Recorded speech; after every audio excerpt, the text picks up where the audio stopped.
Right, Jason's Yep, back. Okay, it looks like we're I'm in live, the business. guys. we're rolling. Yep. Woohoo! Live! That's how we Thanks, do it down Constance. here. Yeah. We are live. How are you guys doing? Absolutely fantastic. We're living the dream. Life can't get any better. All right. Seriously, it's our first time. We got tech issues. We're trying to figure out. I'm trying to figure out for the first Oh yeah. time. You know what? That's the best thing about Thank you live for your shows. patience. They're live and we just go and wing it The and make life it for happen. yeah, the life for a reason. That's it. I That's know. why I It's love like, the live okay, shows. whatever happens. Oh my gosh. So welcome to our first level up conversations. And I'm so glad that you're here. I wanted to introduce everybody. Okay. Um, and how we came about as a group, really, right? It's about LinkedIn. So our discussion topic today is human-centric leadership. It's about grit, it's about failure and self-awareness. Okay. So Mr. Joseph, start introducing yourself, sir. Good morning, good evening, or good afternoon, depending on where you're watching. I know some people like Zava here are way late in the night, I believe. But anyways, my name's Joseph Gonzalez. I'm basically the owner of In the Game Group. It's a coaching and consulting firm that I opened up quite recently, and it's really taken off in the organizational space and the one-on-one coaching, where I level up everybody's game. They call me for motivation. They call me to build it, optimize and align teams, and it's going very well. How we came about? Simple. LinkedIn, the number one platform in the world. The reach is unlimited. Depending on what your vision, your mission, and your goals are, LinkedIn is the platform to be on. I met Jason quite some time ago on LinkedIn. We've been exchanging. We had a virtual coffee. We have similar interests, similar visions, similar, missions to serve, live to serve, serve to live. And this is the great thing about this platform. Also, Constance. I met Constance on this platform as well. I was on her podcast, and it was an amazing experience. And I look to share anything and everything that I can and add value to our community. And today, I've had the fortune of meeting Zaba here. Yeah. Once Yeah, I pleasure to Right? looked meet. at his profile, I searched his profile. He's really doing big things. I'm just going to try to hang out and keep up with you three. You guys are the experts. I'm just a regular Joe. Likewise. Thank you Oh, guys for yeah. Thanks, having me, Joseph. Constance. It's an honor. This is great, and live is the way to go.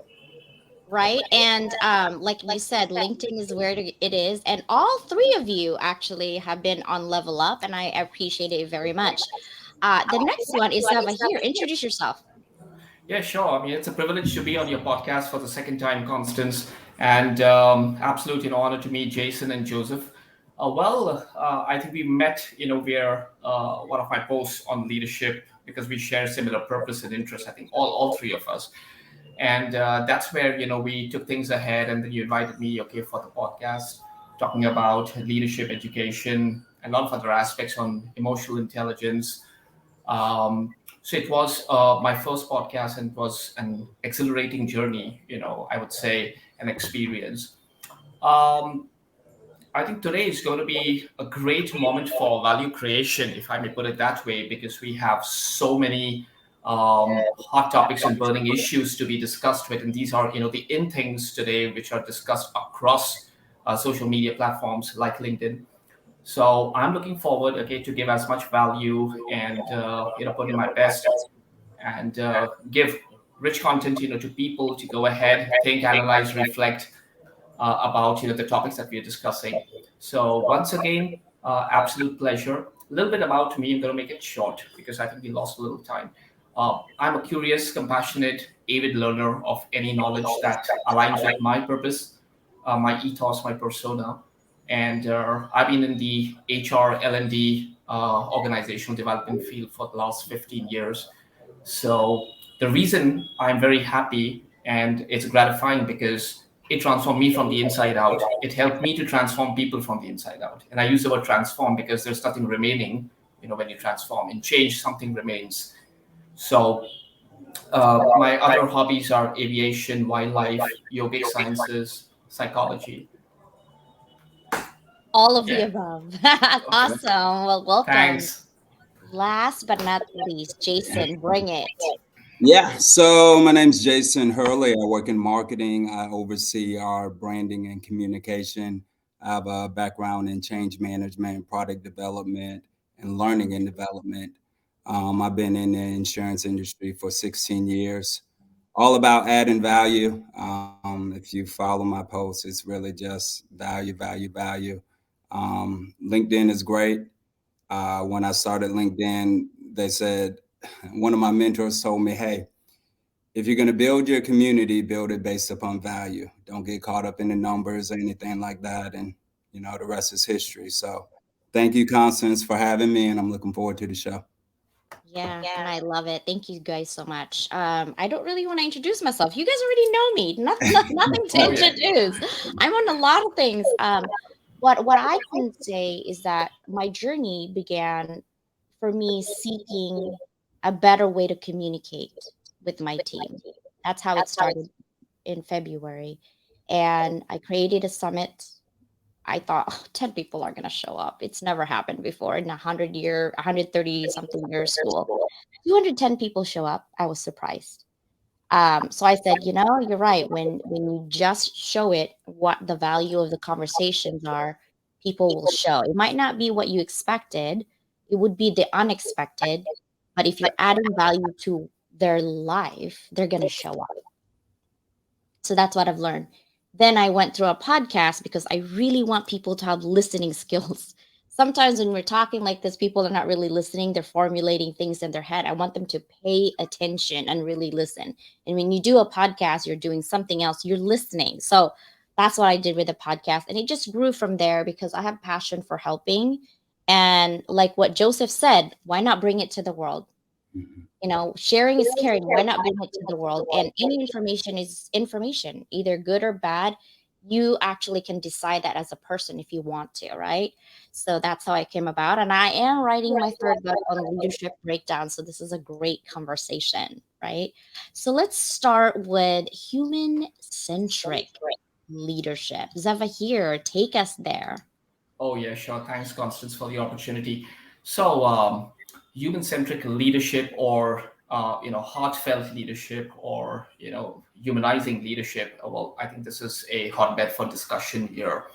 So let me, deep dive. Let's delve and answer.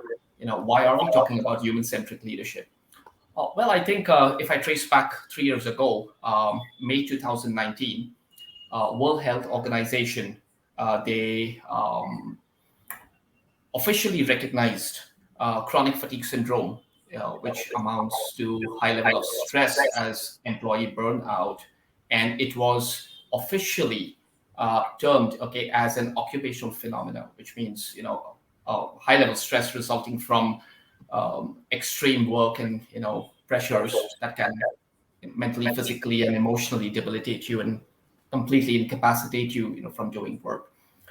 And subsequently, in 2020, it took an unprecedented event, an unknown force like the pandemic, which is a great disaster, to see leadership, with a renewed lens, because why I say so is because with the pandemic, a lot of people went into the reset and rewire and all of this mode.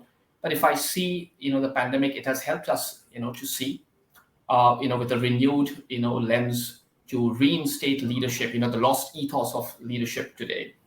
Now, the question people have is, was this required? Okay, and was leadership not doing, a whole lot of leadership not doing what it was supposed to be, doing their ethos, of leadership. So, if I, as an HR L&D person, view leadership, from a general lens, or okay, from a refreshed perspective, then who is a leader? A leader, in simple terms, is a caregiver. And correct me, if I'm wrong. It's caregiver. And leadership is not like parenting. You wear many hats, of a coach and a guide and a teacher and a mentor, and it's not about too much of servant leadership. So we say human leadership, and when we say human, it's more about the heart, and the heart signifies, or it's a symbol, okay, of service. So those leaders, to me, who reflect or bask, okay, in in this kind of a paradigm, or the spirit of service, they truly reflect human-centered leadership. So that's a little bit of the preview. Now, definition in its simplest is, we are moving. Human-centric leadership is all about moving from an employee value proposition, and an individual value proposition, to more of a human value proposition, where you as a leader, recognize what are the needs of an employee, and you align it to the organizational needs, and ensure that the alignment takes place so that you can execute your strategy, tie back your strategy to your culture, and execute your people side of the business, and your annual operation side of the business. So I, as a leader, and today, if I see people are wanting, leaders to shift their paradigms and break, from the old clutches of, stifling cultures and things like that, to more of uh, being, focused on people, which means you put the soft skill part, of the human. And as I say, you put the human back in the business, and that's humanizing business. So you put the soft skill part of the person, back into business. And the way you do it is that you connect by showing the warmth and the trust, and the belonging, and building purpose, and creating, most importantly, the psychological safety for your people. And I feel, and it's a very general addressal out here, that there are three things as a leader, as a human-centric leader, you do is you create a model or a paradigm, of being, the becoming, and the belonging. So the being is your values and beliefs and the assumptions that you set. So these are like the mental models that you create for your people. Because unless and until you don't have a maxim or a mental model, people are going to go astray. How are you going to align people, to the culture of being heart-centric? So the being is the beliefs, and the assumptions, and the underlying factors and the behaviors. And you want them to become something, so you enable the talent through the learning and the growth, and the L&D, and the other talent interventions. And then you create and foster belonging, which is the identity. And this is, I think, the most important factor and the daunting task for leaders today. How do you create a sense and a purpose that you belong? So three questions to ask. I put this in my post a couple of months ago, as a mini culture test. And I said, as an employee and as a leader, am I safe here? Do I belong here? Do I have a shared purpose out here? This answers a whole lot of question, and you don't have to go through, arduous hoops of, assessments and things like that. So I think the human-centric leaders, are the ones who, in very, very, lucid terms, they make people in the situations better through their counsel and advice, through their beliefs, and through their consistent actions. Because as John C. Maxwell says, leadership is influence out here. And I mean, at the end of the day, you know, we know about the good to great leaders, and then the great leaders go to the extraordinary. But the good to great leaders, they don't, what you say, aim to be iconic and ceremonious. They are the leaders, the heart-centric leaders who do, the extraordinary things, the ordinary people who do extraordinary things, and they produce consistent results. And they build, the teams on values. And I think when Jason was introducing, about the mentors, you build the teams on values and not on victories. And you lead with the trust, because trust is a beautiful thing, and trust is all that it is. Yeah, take it away, Jason. Like, tell us how you focus your efforts as a leader, like a human-centric leader. What do you think? What are your thoughts on that? So for me, I know people want to be seen, heard, and understood. And I think as a leader, if you understand that first and foremost, how you handle that may look different. For me to see them, I have to actively listen and figure out what their needs are. And then for me to hear them, I have to embrace their value that they bring, their diversity, their uniqueness. Everybody has value. And I think as a leader, you need to embrace that. And then last but not least, to understand them, You need to be able to give a space and place and an opportunity for them to showcase their value, to showcase their uniqueness, to showcase their diversity, and I think help them towards their success. And it aligns with everything else, with the organizational goals, with everything. But I think if you could see, hear, and understand your employees, or just anybody you come in contact with as a leader, and do it the right way, I think you're way ahead of the game.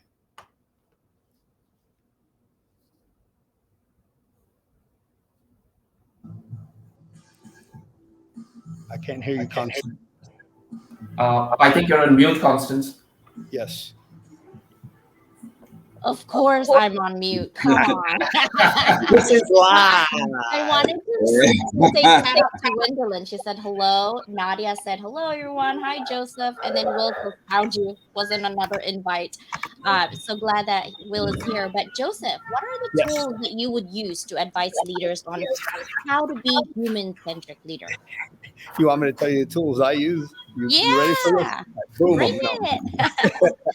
You know, there's only one way I live. I bring. But look, Zavahir touched on a lot of information. So did Jason. But leadership, in its simplest forms, anybody in any organization can be considered a leader. They don't have to have a title position or any type of compensation. Because as we know, in any organization, the bottom line are the people that work within the organization. What I've walked into in several instances in organizations where you have these old school type of gentlemen or young ladies or younger ladies that have been in a position for X amount of time that they think that they have a stronghold on the ultimate or the last word within the organization. So those individuals, when I walk in, those are the ones that will kind of like buck up a little bit on me and don't want to understand the newer concepts of what or how an organization should operate.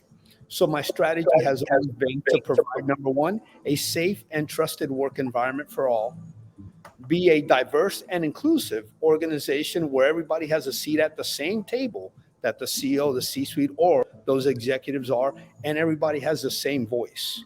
Right. So when I bring those concepts within the organizations, most of the times, the ones that don't or have a little bit more of a difficult time having an outsider Joe come in and try to level up their organization, they want to have a tendency to listen, because when they are open to listening, at that point in time, I'll throw in two keywords that get tossed around: relevant or irrelevant leadership.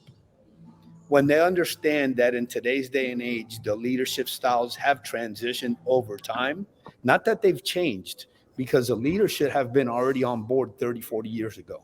It's not now. Now it's being made more popular by the new brand or the new style of ex leadership that is being brought about. The younger generation is growing. I'm an old guy. I have to adapt, adjust, and accommodate the new style of leadership that's been bringing on board, because at the end of the day, the new people that are coming within the organizations are the one that eventually will rise up and take over.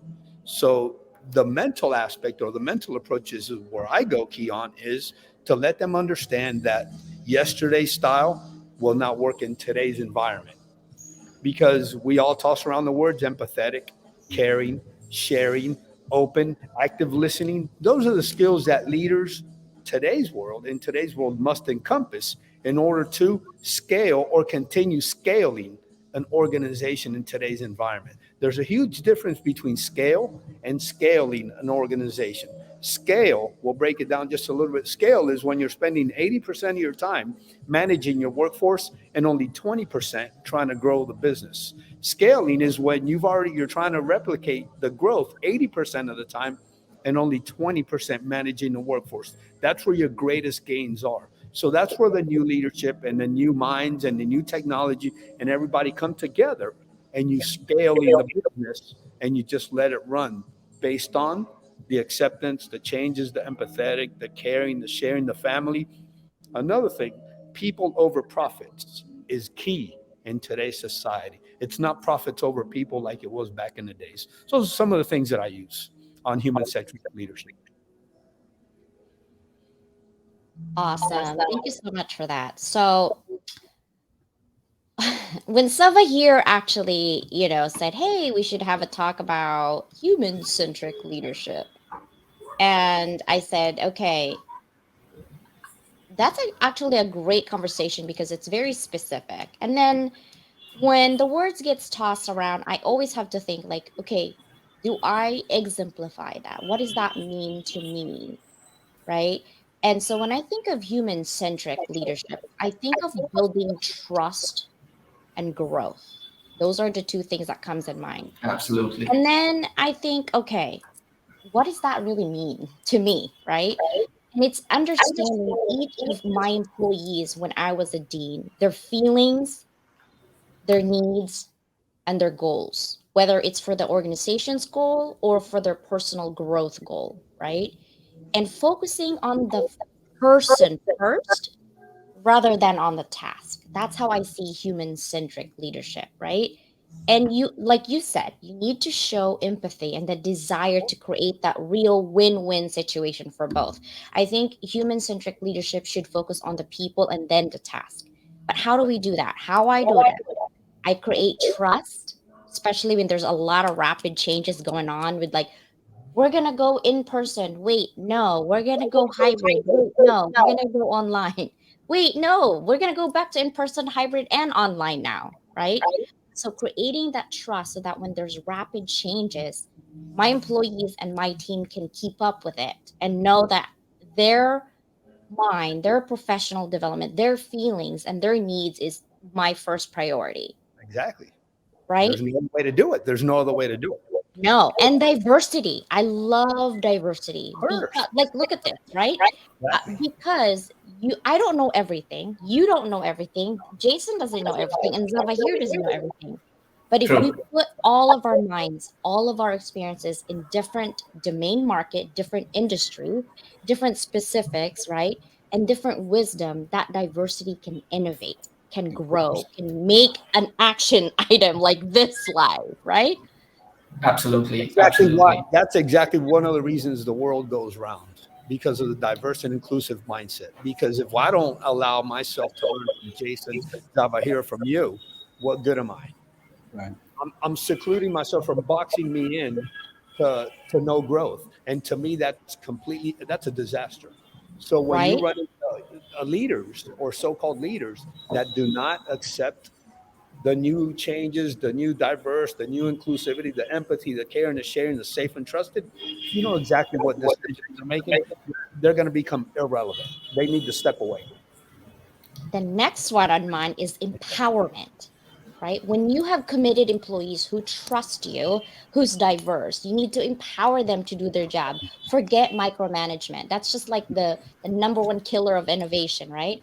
I like to empower people to do their best by using that human centric leadership style, right? What are your needs? How are you going to achieve this need? And just encourage and coach them. Not necessarily like you have to do this, but encourage and coach them of where they need to be. What's our common goal, right? For this What team, for our team, our common goal is just to inspire and talk about these things. But what's one for of other team, it might be different. the strongest enforcers of empowerment of someone else's to do what? Let them be free. Let them be themselves. Let them come out and show what they're Absolutely. about. Why would Absolutely. I Yeah. not? Why would I not want to give Sava here, Jason, and Constance the opportunity to be themselves? You're free. Let's go. This is you. Bring the best of you every day. That's how you Absolutely. empower Yeah. people. Yeah. I mean, I think when you lead with trust, the rest falls in place. Uh, Jason and Joseph and Constance. And one of the things with human-centric leadership is that it works one from as I said, the heart, which is a spirit of service. Apart from that, you need to have a very strong execution management system, because that is like a framework and the scaffolding, where you align the daily initiatives and the tasks to your people. So you take care, of the complete the business side, and then how you make people accountable and you give them the guided freedom, as you're saying, the autonomy. I call it guided freedom.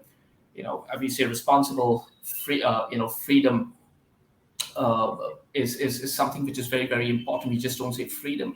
So having said this, it's a job, it's the accountability of heart-centric leaders to kind of create that the social covenant, between employees and employers to understand each other's needs and align, everybody on the same path. And trust is everything. So you that you have the trust and psychological safety. You're building purpose, and you kind of energize it, and you live with the purpose. And the third thing is the belongingness, because all this is again byproduct of thing which is called vulnerability. So these are all the elements. It's a play of elements. That's what I call, and that makes you a very, very kind of a heart centric or people focused, or people centric leader.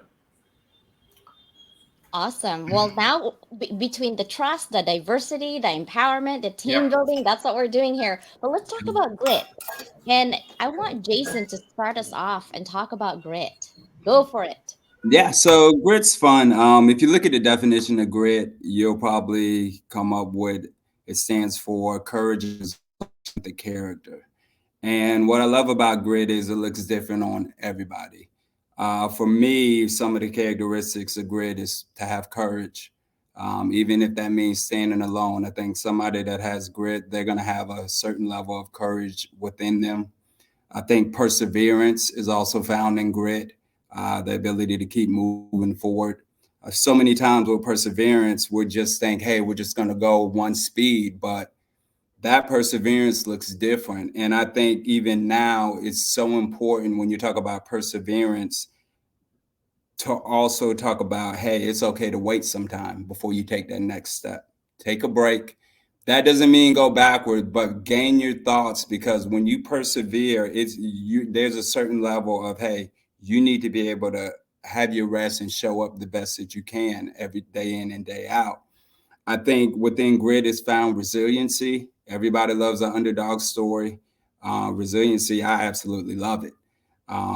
Some people are just cut that way, but resiliency is just beautiful. The ability to bounce back from misfortune or change.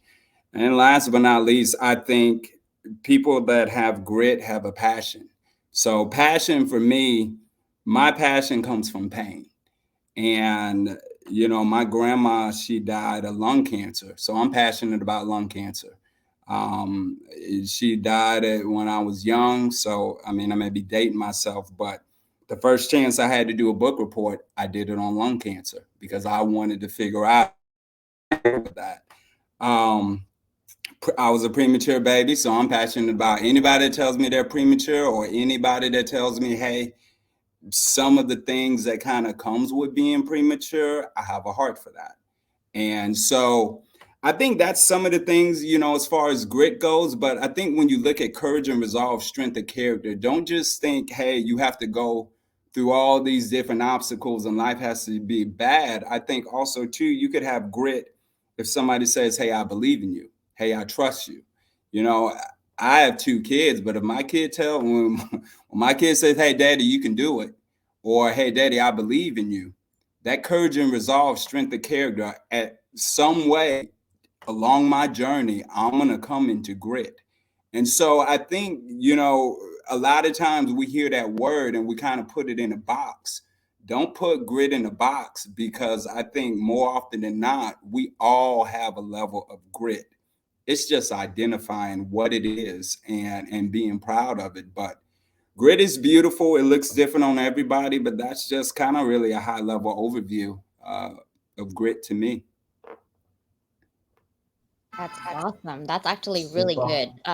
And even though you don't want to be put in the box, I think people just like to see so they could identify exactly, like you said, it looks different on people. It's like different clothes, right? Because one day you could have courage and resiliency, the other day you should just have passion because you're doing, like you said, that, relating to people that through your experiences, right?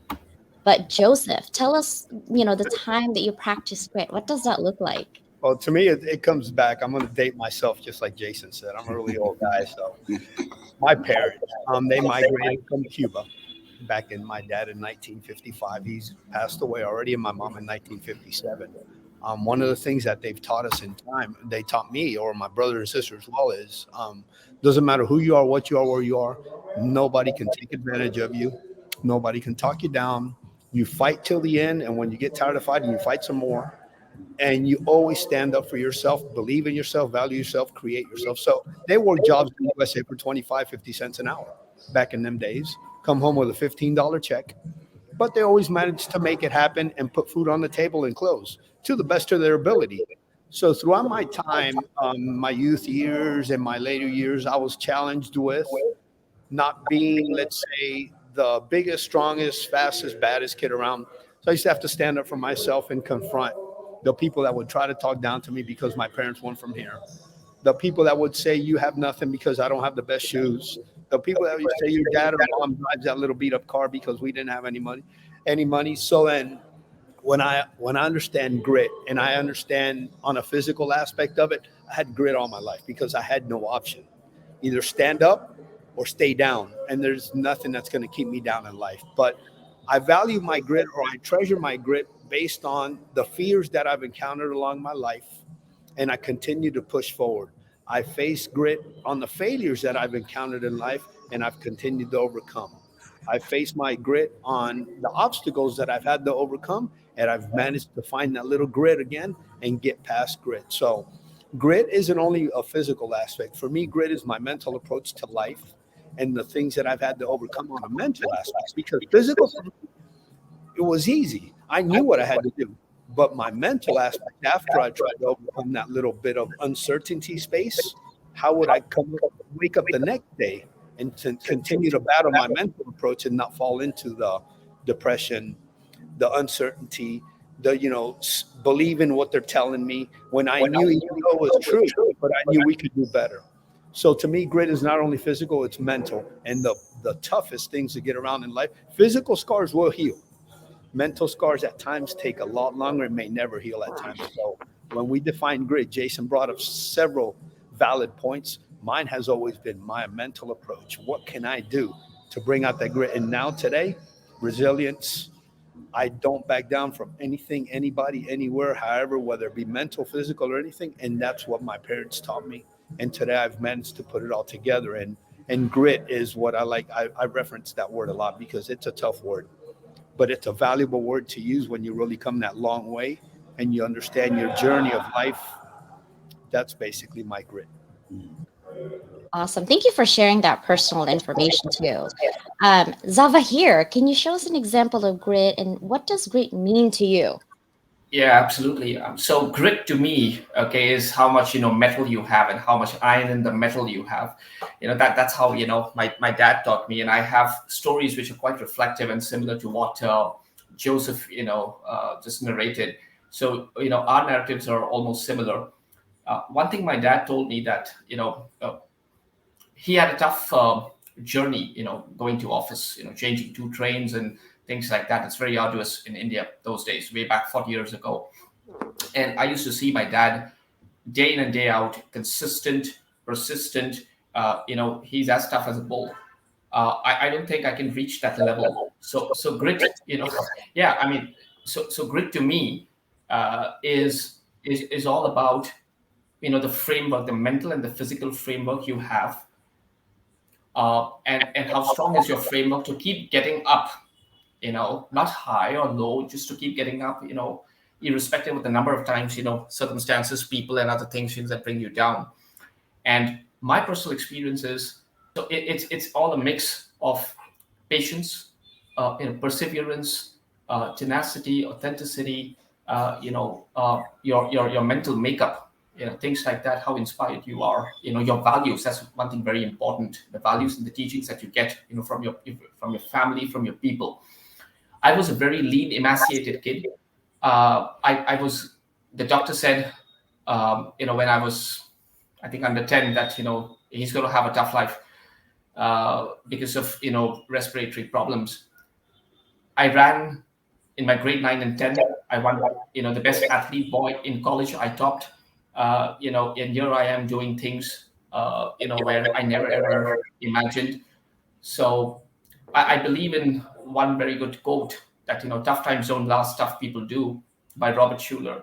And it has always stayed with me. And I saw that, we have a lot of vendors who sell books at somewhere near the financial capital of Mumbai, because I'm from Mumbai.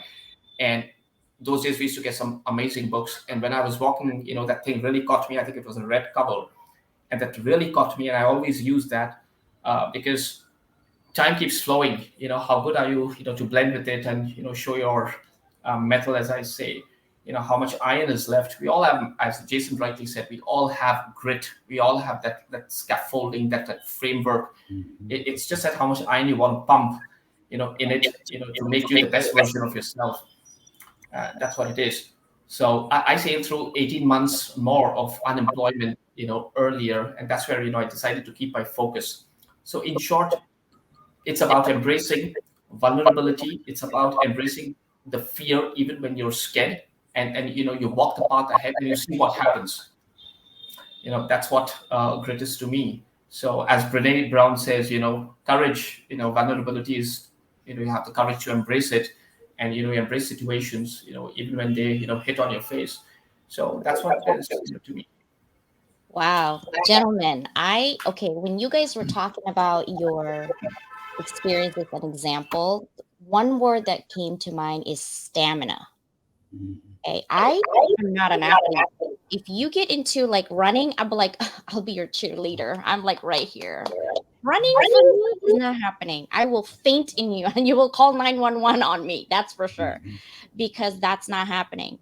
But from all your examples, like Jason was talking about courage and perseverance, and add consciousness in there, right? And resilience and passion, right? But all of these things happen not all at once, but once, maybe a combination of both. But the stamina, just like what Zavahir said and what Joseph said, to keep going when you're in that moment of like vulnerability and depressing thoughts, like, okay, I don't have a job, I don't know where I'm going to get these things, right?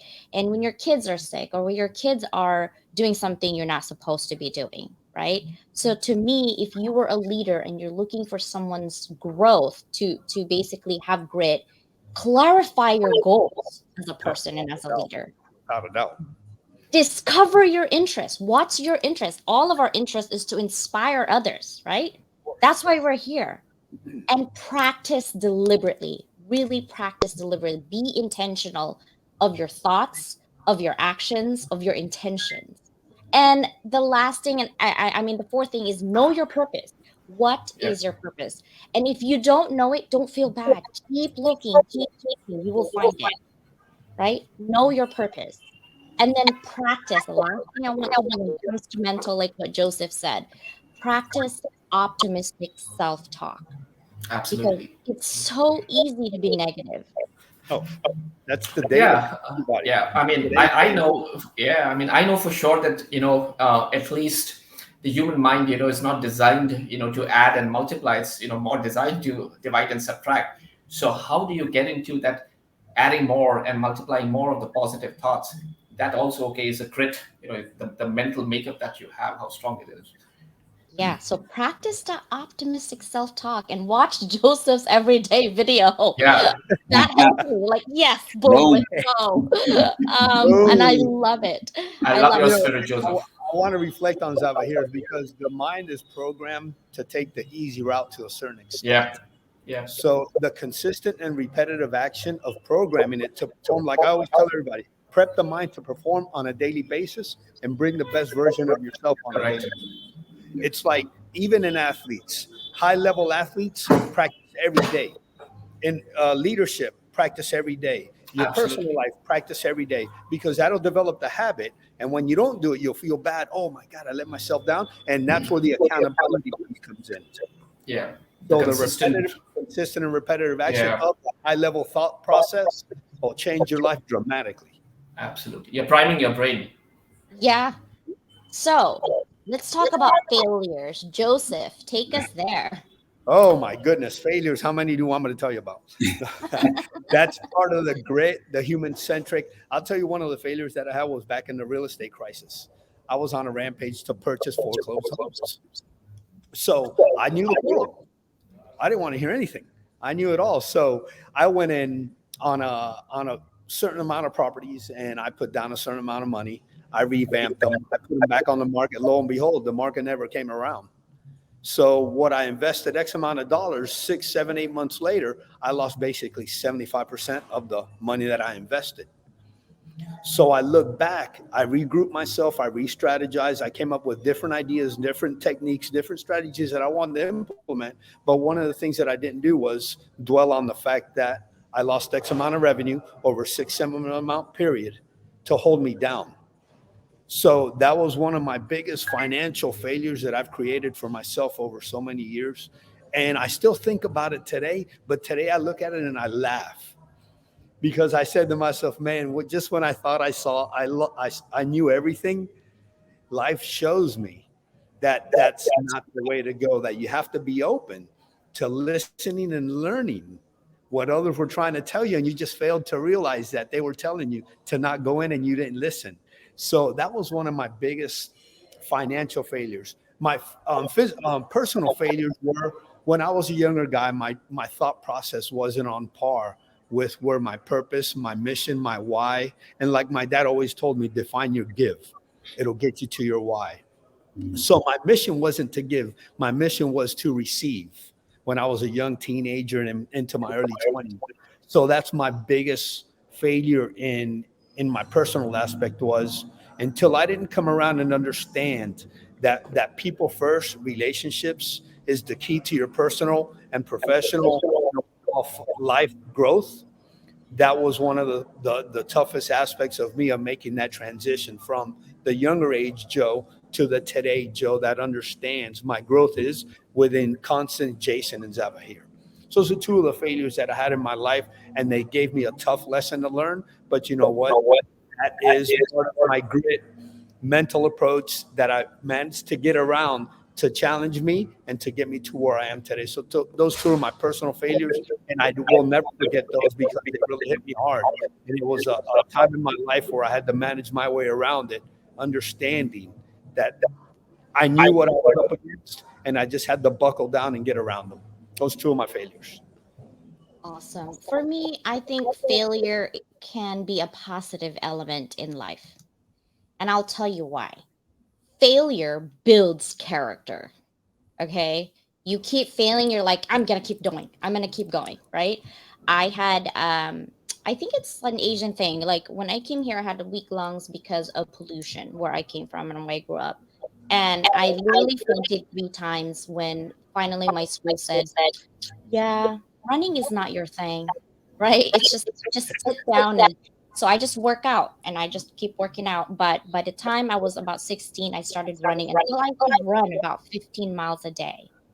And I did that, and I was like, wow, I can keep doing this. But I never imagined myself that I could run. There's no way. Now today, no, I got back problems, so it's not happening. But it builds character. Failure builds compassion, right? When you actually know like someone failed and they're really a cool person, but they just feel so down at the moment, it builds that compassion. Failure also builds resilience, right?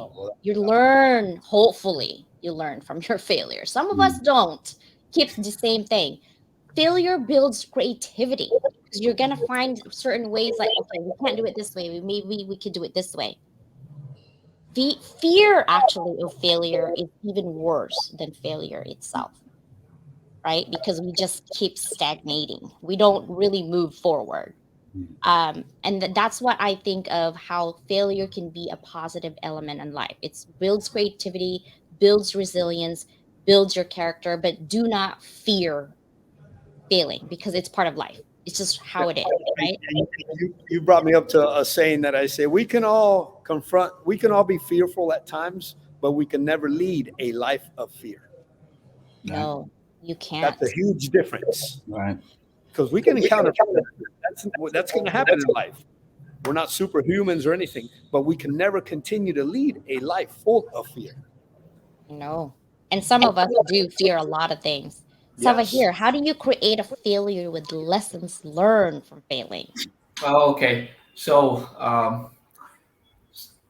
the way I see, is failure is, sometimes you feel rejected. So, I was going through a book years ago, and it said, you reject rejection, and that's how I see failure.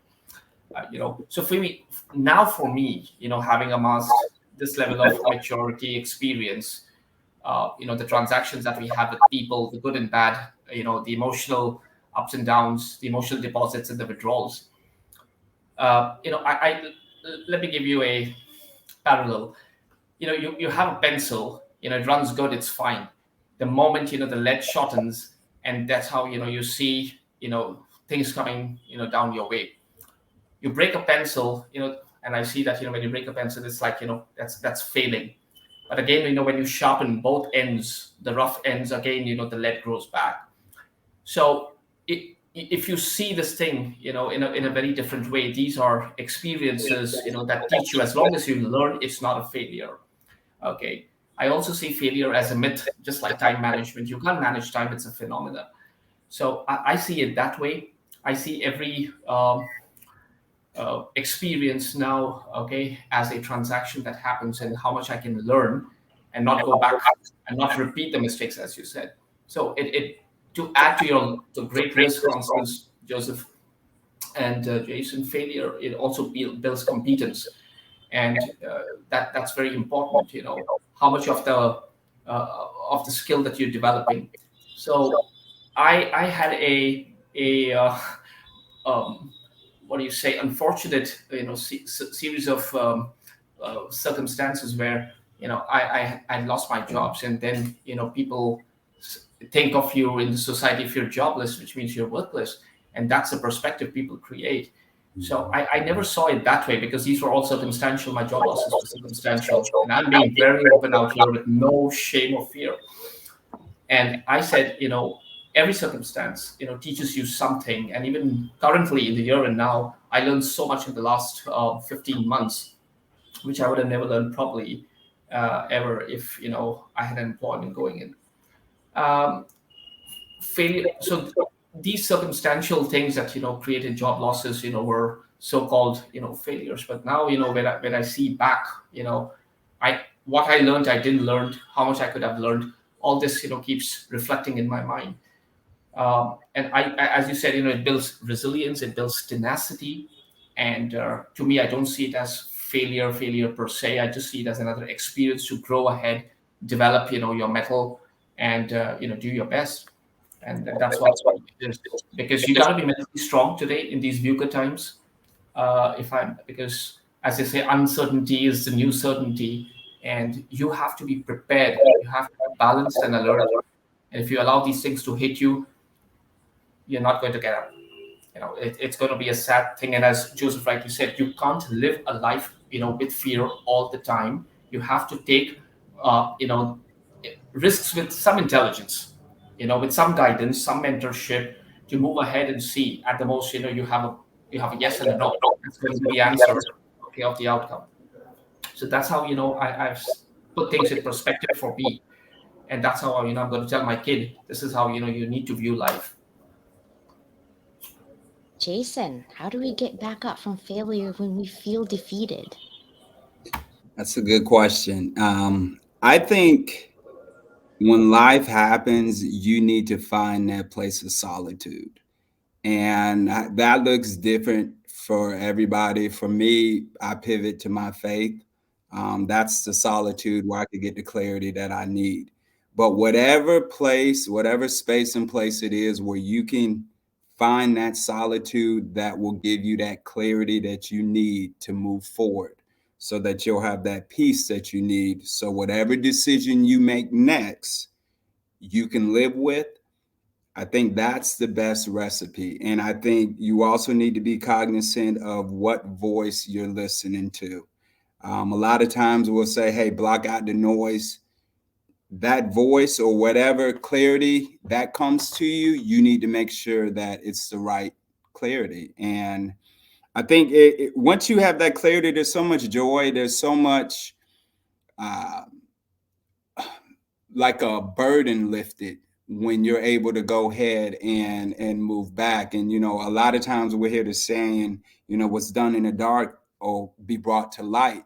And so many times that's a negative connotation, but I think it's a positive, especially when you're talking about failure, because who you become in that process, the work that you put in that nobody sees, eventually everybody's going to see that when you come back and you level up and everybody says, hey, look what they've overcome. And it started in that place of that solitude. And I think finding that place of solitude, however it looks for you, find it, and embrace it. I love it. Yeah. Now we're going to move towards self awareness, right? I want to actually read this quote that I found when I was teaching a class. It's from a psychologist, Shelley Duvall and Robert Wigland. And they define self awareness as the ability to focus on yourself and how your actions, thoughts, or emotions do or don't align with your internal standards. So, if you're highly self aware, you can objectively evaluate yourself, manage your emotions, and align your behavior with your values, and then understand correctly how others perceived you. And I think in this conversation, we are amazing, actually, very self aware of our own actions, reactions, the lack thereof, and the more that we can provide for other people. And I think we provide lots of tools on this conversation by focusing on yourself, reflecting on your behavior, and how you're going to level up, like Zavahir said, not necessarily move up, but daily move up yourself, right? And have your own self standard and reflect on what you need to do. Um, there's a lot of things. I mean, even Harvard was talking about like being self aware, do a diary, meditate. And for you, you need to kind of reflect on your failure and go through what your spirituality is, right?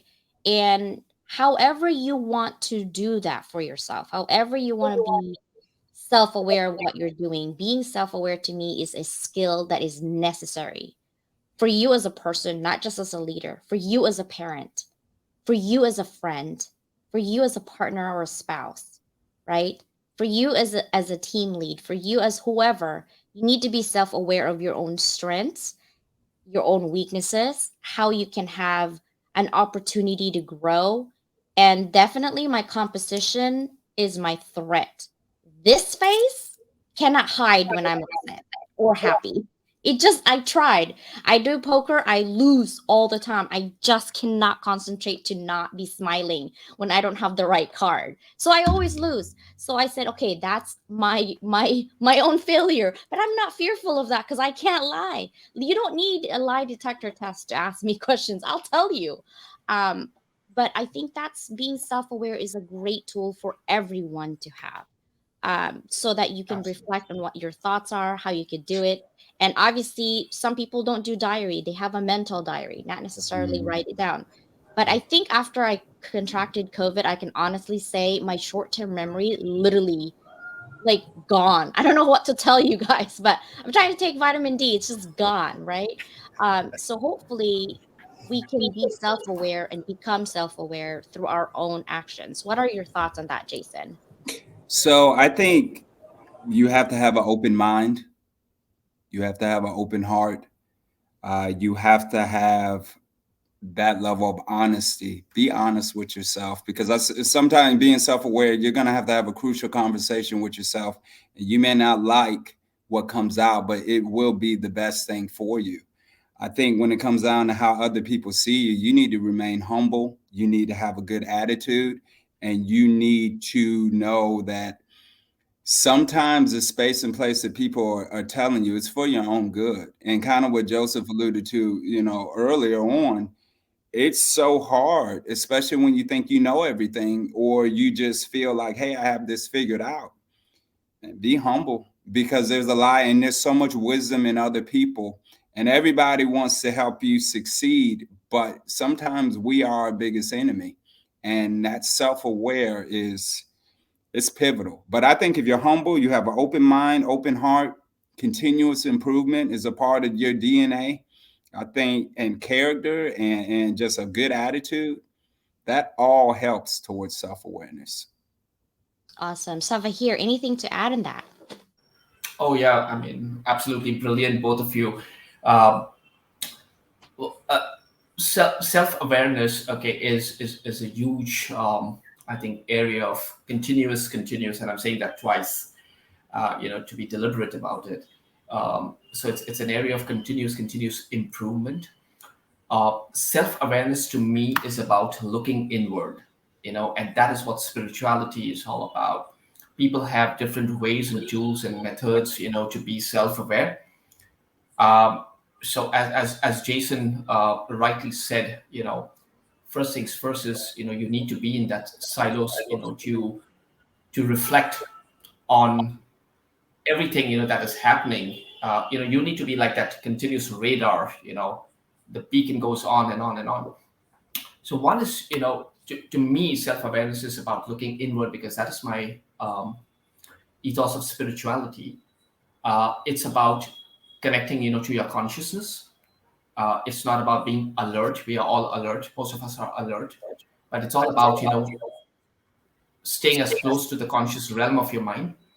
The memory, the imagination that happens, because these are the two biggest things that, you need to control, if you want to move from chaos to clarity, as what, Jason said. So just trying to extrapolate, Jason, from, your great insights. Um, Practicing gratitude is very important, I think, in all of this. It To me, it is the heart, because there's so much that comes out of it, because it's ultimately, a matter of sentiment. You're being grateful, which means you're being thankful, and you're being kind of appreciative of, the things that come to you, and the daily things that you do when you're alive.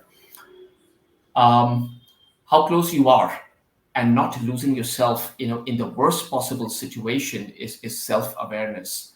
So as now, going back, to leadership, because that's where we started from. Knowing yourself from the inside out is very important. Knowing your people from the inside out as a leader, because it is only then, you kind of help your low performers or your weak performers transit, from that level, okay, to another high level of performance.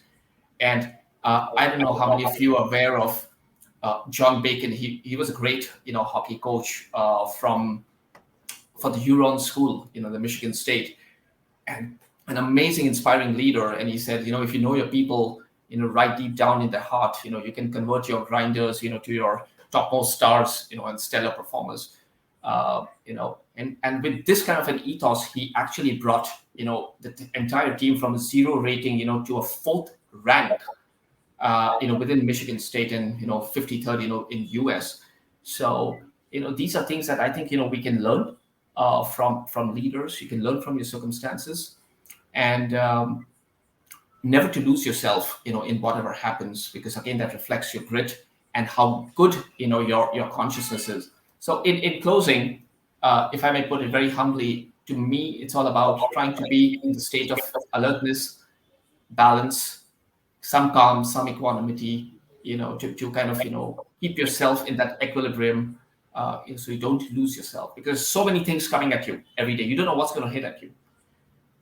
And Constance, as you said, you had COVID, short-term memory impacted. A lot of people, lost a lot of things, physiologically, mentally, emotionally, and you have to really work very hard. So I think if you have the daily practice of gratitude, thankfulness, you're constantly in touch with yourself, as simple as that, I think it'll help you to sail through all these difficult times. Joseph, take us out. What is going on with how you feel about self awareness? Well, self-awareness, it's an interesting topic because, like Jason and Xavier said, everybody will look into self-awareness in multiple ways. But one of the things that I found that I've been coaching folks on is their MBS, mind, body, and soul. If they're not aligned, because I can be physically tough and my mental approach to life is not aligned with my physical toughness, then I'm going to be out of balance, or I'm not going to be in harmony. I don't like to use balance, but I'm not going to be in harmony. Just like I can be mentally tough and physically destroyed, my heart's not going to be in. So to me, it's always been about MBS, mind, body, and soul. So what I do when I coach is I use an exercise that everybody uses in a professional environment called the SWOT, SWOT, strength, weaknesses, opportunities, and threats. When you use that on a personal level, on a one-on-one coaching, they actually identify each one of those, that I look at it in a document and I address it with them one-on-one, or or in an organizational environment, I'll pick and choose. They'll really get to understand where they're self-aware, where they're losing, where they're gaining momentum, what's against them, what's with them, and how they view their own self. So once I analyze those exercises, then we can hone in on finding that alignment with their mind, their body, and their heart, soul. That's how I go about my mind, body, and soul approach to life. And it's interesting that everybody, we all come from different walks of life, and it's interesting how each one of us kind of like ties it into the same dynamic. Yeah. And that's where you see that not only have we understood the mind, body, and soul aspect, but everybody uses certain techniques that brings them or aligns them and puts their self in harmony with the aspects of what self-awareness is. But you'd be surprised how many don't understand or don't know how to get to be self-aware during these tough times. And that's where it's always good to have somebody there to hold you accountable and maybe guide you to find that self-awareness. So that's my aspect on self-awareness.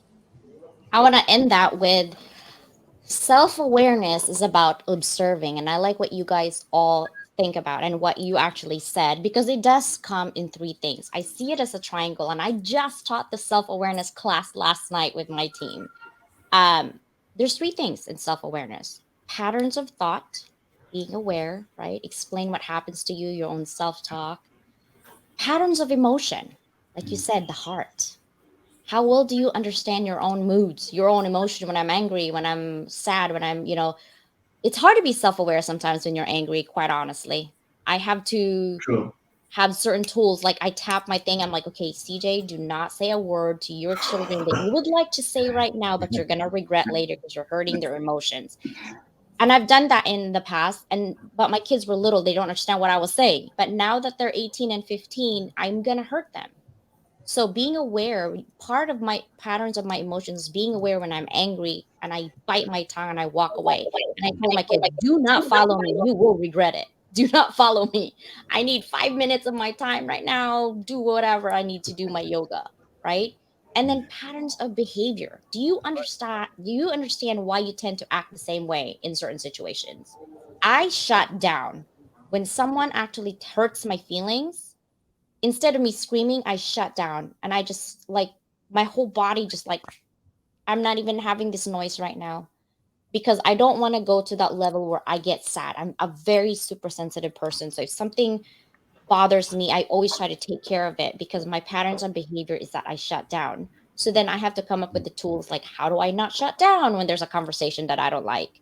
Right. And so just having that patterns of thought, patterns of emotion, and patterns of behavior that, like you said, mind, heart, and soul. So I really love Brilliant. that. Brilliant. Now, I wanted to thank everyone for being here, and I wanted to close this conversation.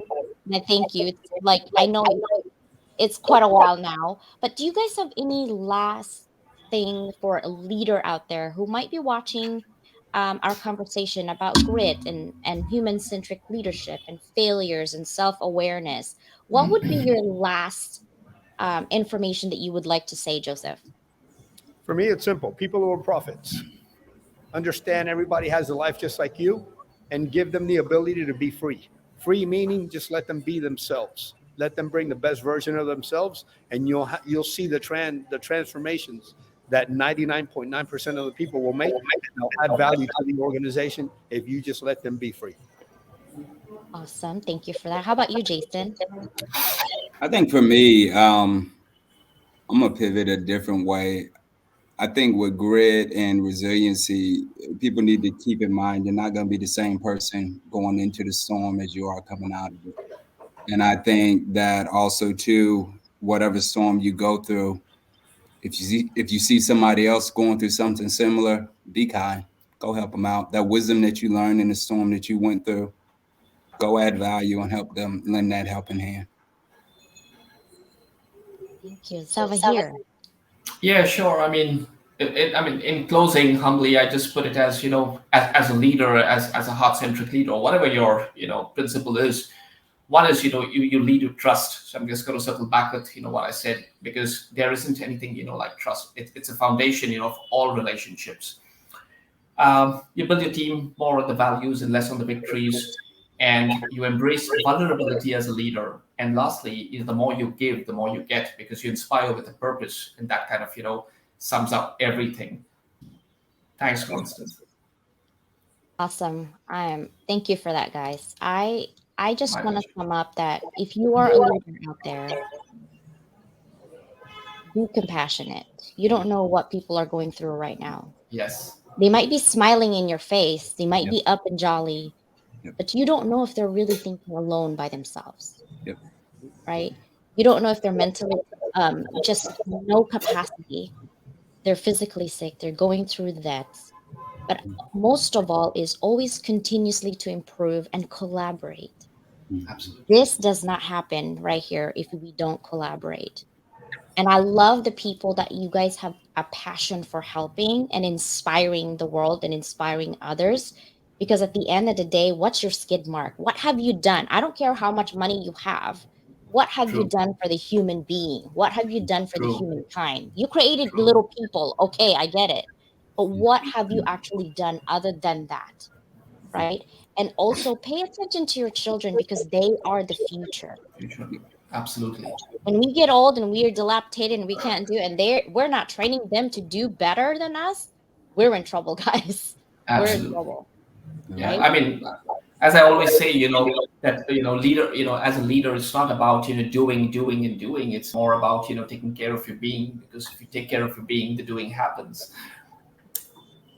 Yeah. And I love that you guys are here, and I thank you so much for being here, and hopefully Thank we can do you. this again. Absolutely, an enriching moment. Thanks. I mean, it's really awesome learning, great value, to everyone out here. And just want to thank you, Constance, for creating such a beautiful platform out here today. Joseph, Jason, some awesome, breathtaking insights. Boom, yeah, Yeah. Ready? 1, 2, 3. Ready? yeah. Boom. Good job, guys. Awesome job. Bye, Jason, LinkedIn. Good day today. Okay, Bye. thank you Bye. guys. Yeah. Thank you. okay, Thank you. bye. All right.